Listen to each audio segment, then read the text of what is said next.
दोस्तों, अगर आप मेरे चैनल पर आए हैं तो कृपया चैनल को सब्सक्राइब करने के साथ साथ बेल आइकन पर क्लिक करके ऑल पर क्लिक कर देना जी। हेलो दोस्तों, जय श्री कृष्णा। हमारे चैनल में आप सभी का स्वागत है। आज हम गरुड़ पुराण के दूसरे अध्याय के बारे में सुनेंगे। गरुड़ पुराण के अनुसार मनुष्य की मृत्यु के बाद उसको किन किन कठिनाई से गुजरना पड़ता है, क्या क्या दुख झेलने पड़ते हैं, आत्मा क्या है, मनुष्य को कर्मों के अनुसार क्या क्या सजा दी जाती है।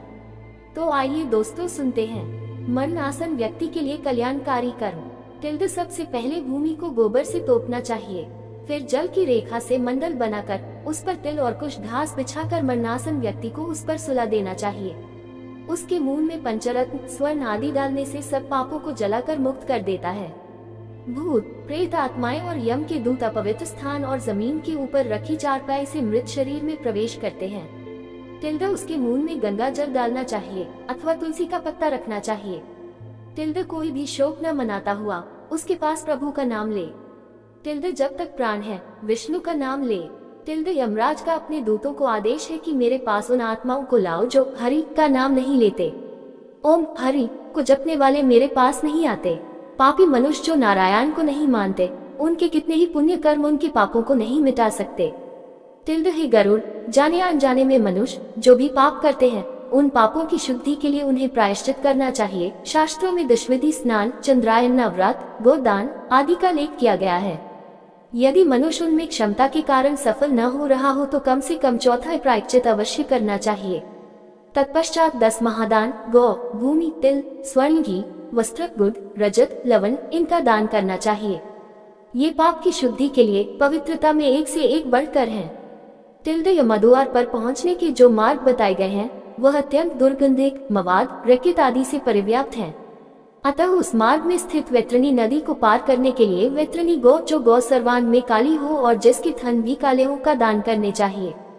ये सब उत्तम प्रकृति वाले ब्राह्मण को देना चाहिए। छत्र, जूता, वस्त्र, अंगूठी, कमंडलू, आसन, पात्र और भोजन पदार्थ यह 8 प्रकार के पददान हैं। तिल पात्र, वृत पात्र, शैया तथा और जो अपने को इष्ट हो देना चाहिए। हे पक्षी राज, इस पृथ्वी पर जिसने पाप का प्रायश्चित कर लिया है सब प्रकार के दान भी दे चुका है, वैतरणी गौ तथा अश्व दान कर चुका है। जो तिल से पूर्ण पात्र, घी से भरा पात्र, शैया दान और विधिवत पद दान करता है वह नरक रूपी गर्भ में नहीं आता, अर्थात उसका पुनर्जन्म नहीं होता। मनुष्य स्वयं जो दान करता है परलोक में वह सब उसे प्राप्त होता है, वहाँ उसके आगे रखा हुआ मिलता है। छत्र दान करने से मार्ग में सुख प्रदान करने वाली छाया प्राप्त होती है। पादुका दान से वह मनुष्य घोड़े पर सवार होकर सुखपूर्वक मार्ग पार करता है। जल से परिपूर्ण कमंडलू के दान से मनुष्य सुखपूर्वक परलोक गमन करता है। वस्त्र आभूषण दान करने से यमदूत प्राणी को कष्ट नहीं देते। तिल सफेद, काले, भूरे के दान से मन, वाणी और शरीर से किए हुए पाप नष्ट होते हैं। सभी साधनों से युक्त शैया दान से स्वर्गलोक में 60,000 वर्ष तक इंद्रलोक के भोग भोगता है। इसके अतिरिक्त गोदान देते समय नांदा नांदानाम के उच्चारण करने से वैतरणी नदी में नहीं गिरता। दुखद और बीमारी के समय तिल, लोहा, सोना, रुई का वस्त्र, नमक, 7 अनाज, भूमि का टुकड़ा देने से पाप कर्मों की शुद्धि होती है। लोहा दान करने से यम की नगरी में नहीं जाता। लोहे का दान हाथों को जमीन के साथ छूते हुए देना चाहिए। यमराज के हाथों में कई प्रकार के लोहे के अस्त्र होते हैं। ये दान उन अस्त्रों के प्रभाव को कम करता है। सोने का दान यमराज की सभा में उपस्थित ब्रह्मा और दूसरे ऋषि मुनियों को प्रसन्न करता है जो कि वरदान की संज्ञा रखता है। रुई के वस्त्र से यमदूत कष्ट नहीं देते। 7 अनाजों के दान से यम द्वारों पर तैनात कर्मचारी आनंदित होते हैं। भूमि के टुकड़े पर जिस पर फसल हो देने से इंद्रलोक की प्राप्ति होती है। पूरे होश में रहते हुए 1 गौ का दान, बीमार अवस्था में 100 और मरणासन के समय 1000 गौ दान करने के बराबर है। 1 गौ केवल एक जन को ही दी जानी चाहिए। वह यदि इस गौ को बेचता है या किसी दूसरे के साथ इसका बंटवारा करता है तो उसका परिवार 7 पीढ़ियों तक पीड़ित रहता है। गौ दान करने की विधि। काली या भूरी गौ के सींगों पर सोने का पत्र और पैरों में चांदी पहनाएं। इसका दूध पीतल के बर्तन में निकालें।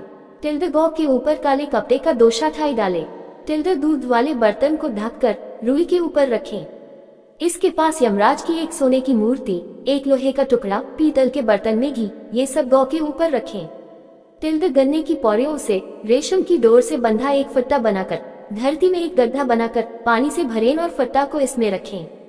तिल्द गौ की पूंछ पकड़कर पैर फट्टा पर रखकर ब्राह्मण को दान दक्षिणा नमस्कार करके मंत्र का उच्चारण करते हुए भगवान विष्णु से नम्र प्रार्थना करे कि हे प्रभु, आप सब प्राणियों के दाता, रक्षक और कल्याणकारी हैं। आपके चरणों में यह उपहार भेंट करता हुआ वैतरणी नदी को नमस्कार करता हूँ। हे गौ माता, आप देवी शक्ति के रूप में मेरे पापों का खंडन करें।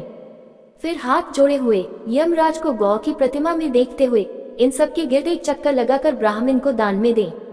गौ दान के लिए शुभ समय स्थान तिल्द सभी नहाने वाले पवित्र स्थल, तिल्द ब्राह्मणों के निवास स्थान, तिल्द सूर्य चंद्र ग्रहण, तिल्द नए चांद वाले दिन, तिल्द थोड़ी संपत्ति धन अपने हाथों से दान में दी हुई का प्रभाव सदा ही रहता है।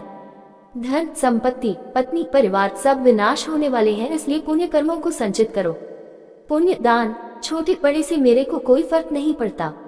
तिल्द लालच के कारण जो पापी लोग बीमारियों में पुण्य दान नहीं करते वह सदा दुखी ही रहते हैं। तिल्द पुत्र पौत्र भाई बंधु मित्र जो मरणासन व्यक्ति के लिए दान पुण्य नहीं करते उन्हें ब्राह्मण हत्या का पाप लगता है। तिल्द इन बताए गए सभी प्रकार के दानों में प्राणी की श्रद्धा और अश्रद्धा से आई हुई दान की अधिकता और कमी के कारण उसके फल में श्रेष्ठता और लघुता आती है। तिल्द भूमि पर बने इस मंडल में ब्रह्मा विष्णु रुद्र लक्ष्मी तथा अग्नि देवता विराजमान हो जाते हैं। अतः मंडल का निर्माण अवश्य करना चाहिए। मंडल वहीन भूमि पर प्राण त्याग करने पर उसे अन्य योनि नहीं प्राप्त होती। उसकी जीव आत्मा वायु के साथ भटकती रहती है। तिल्द तिल मेरे पसीने से उत्पन्न हुए हैं। इसका प्रयोग करने पर असुर दानव दैत्य भाग जाते हैं। एक ही तिल का दाना स्वर्ण के 32 सेर तिल के बराबर है। कुश मेरे शरीर के रोमों से उत्पन्न हुए हैं। कुश के मूल में ब्रह्मा, मध्य में विष्णु तथा अग्रभाग में शिव को जानना चाहिए। इसलिए देवताओं की तृप्ति के लिए मुख्य रूप से कुश को और पितरों की तृप्ति के लिए तिल का महत्व है। तिल्द हे पक्षी श्रेष्ठ विष्णु एकादशी व्रत गीता तुलसी ब्राह्मण और गौ ये 6 दुर्गम असार संसार में लोगों को मुक्ति प्रदान करने के साधन हैं। अंतिम सांसों में ओ गंगा भागवत गीता के श्लोक अथवा हरि का नाम जपने से मंगलकारी होता है। तिल्द मृत्यु काल में मरणासन के दोनों हाथों में कुश रखना चाहिए, इससे प्राणी विष्णु लोक को प्राप्त होता है। तिल्द लावना रस पितरों को प्रिय होता है अथवा स्वर्ग प्रदान करता है। तिल्द उसके समीप तुलसी का पेड़ शालग्राम की शिला सभी पापों को नष्ट करती है, मिलाकर रखें। जिस घर में तुलसी स्थल बनाकर तुलसी की पूजा होती है वह एक पवित्र नहाने का स्थान माना जाता है और यम के दूत वहां नहीं आते। तिल्द इसके बाद यथा विधान सूतकों का पाठ करना चाहिए। ऐसा करने से मृत्यु मुक्तिदायक होती है।